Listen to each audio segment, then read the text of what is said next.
So we have seen the waterfall development model in our last section. Now today we will see the configuration management. So the configuration management basically contains the system requirement specifications, project plan, hardware design document, software design document, circuit diagrams, source code, acceptance test procedure, test plans and user manual. We have seen in the starting that the system requirement specification is nothing but the validated document where your raw problem definition is converted into validated system requirement specification document, which contains all the requirement details along with the problem definition. Then after the system requirement specification building, the next comes as the project plan. When you are aware with your specification requirements, the next thing comes in focus is nothing but the project plan, that how your project will be shaped and what will be the processing phase of your project. That is nothing but project plan.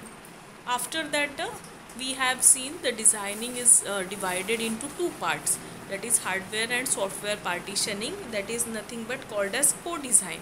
So after finalizing the project plan, the hardware document designing is done and software design document is done.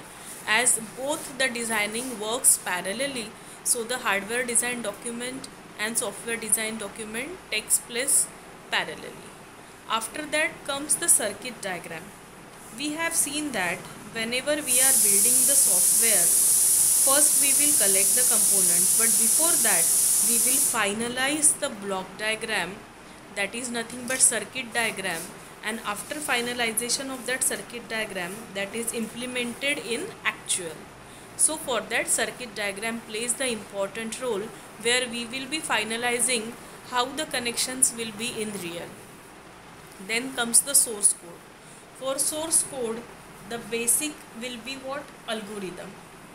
How you are going to design your particular system, you used to mention it in the particular algorithm, and after finalization of algorithm in the design phase, we used to convert it into the source code. Now after implementing the circuit diagram and source code, the next come is nothing but the integration, where you will be combining all the modules, and after that the acceptance test procedure, where the testing is done on the each and every module. After each and every module is tested, final testing is done on the hardware and software. For that, the test plans are taken into consideration. And when your testing is done on the system and you know that your system is bug free, after that it is ready for the delivery with the user manual, because user manual is basically responsible for providing how you should handle your system, which are the maintenance policies of the system, which are the specifications of the system. All the things are mentioned in the user manual. So that is nothing but the part of configuration management. Now, when you are building the system, the whole process takes place between host and target. So when we are building the system, if any changes are required from the client side, then what is the process for accepting and validating the changes? So we can see the diagram over here. So whenever the change request occurs, it is occur from the client side or from the team. So after requesting the change, the next phase is the impact analysis is done. Now what is done in impact analysis? Whatever change is requested, we will analyze that change request and we will find out the impact. We will find out the impact on budget and time, as well as on functional and performance requirements. Means when we have designed our project plan, at that time everything is finalized: budget, time, what will be the functionality of your system, what will be the performance of your system. So whenever there is any change that is requested, we will find out in the project plan, what the budget and time we have finalized, is that getting affected because of this change, as well as because of this change functional and performance requirements are also affecting or not, that we will check.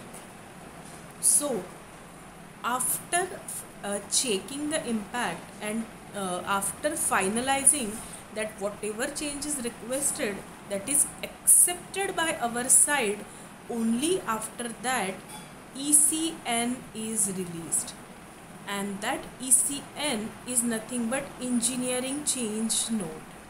So whenever the request of change is done, we will do the analysis, that is nothing but impact analysis, and after doing the impact analysis, the ECN is released, that is engineering change note is released, that we have to do this particular change. Then after releasing the ECN, the implementation is changed, that is nothing but modified. Whatever we are change is requested, so that particular change is modified, and that is nothing but changed implementation. Then the change release is done, means whatever implementation is done, that will be again released. The system testing is done, whatever change we have done, then after modifying the system, again the testing is done on the system, that after doing the changes, the system is properly working or not. And when we know that yes, the system is properly working, then we will produce the changed work products. This is the process how the change is requested and how we used to modify our system by the requested change, where ECN plays the important role, that is release of engineering change note, where we accept the change, then we implement the change. After implementing the change, the system is tested again, and after that the changed work product is given. So that is nothing but all about the configuration management. Now after that, managing embedded system development projects. So this managing embedded system development project we will see in the next section. Today in this section we have seen the configuration management in detail. Thank you.